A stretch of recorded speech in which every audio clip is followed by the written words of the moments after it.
आता बातमी आहे एका नव्या पक्षाची। कॉकरोच जनता पार्टीचा सध्या सोशल मीडियावर धुमाकूळ पाहायला मिळतोय। इंस्टाग्रामवर 6 दिवसात तब्बल 1 कोटींपेक्षा जास्त फॉलोअर्स झालेत। अभिजित दिपकेने कॉकरोच जनता पार्टी सुरू केली।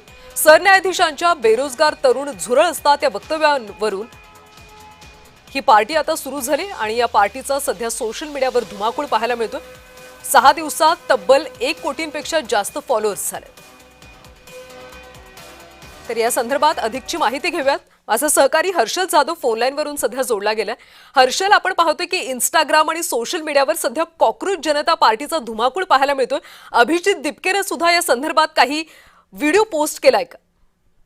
नक्कीच कल्याणी, भारताचे सरन्यायाधीश सूर्यकांत यांनी देशातील बेरोजगार तरुणांना जी उपमा दिली झुरळाची, त्याच्यावर एक सोशल मीडिया चळवळ उभी राहिली आणि त्यातून जन्म झाला कॉकरोच जनता पार्टीचा।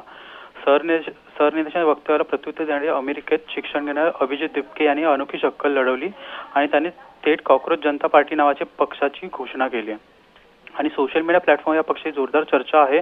हजारो तरुण या मोहिमेला पाठिंबा देत आहेत।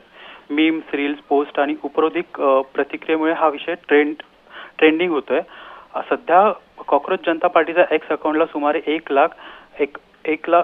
1,90,000 लोकांनी फॉलो केले, तर इंस्टाग्रामवर 6 दिवसात तब्बल 1 कोटीपेक्षा जास्त लोकांनी फॉलो केलंय।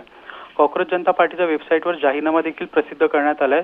त्यात आळशी आणि बेरोजगारांचा आवाज हा उद्देश स्पष्टपणे नमूद केला आहे। कल्याणी, नक्कीच हर्षल, त्यामुळे आगामी काळामध्ये या पार्टीकडून ग्राउंड लेवलवर काही काम होतं का हे पाहावं लागेल। धन्यवाद हर्षल माहितीसाठी।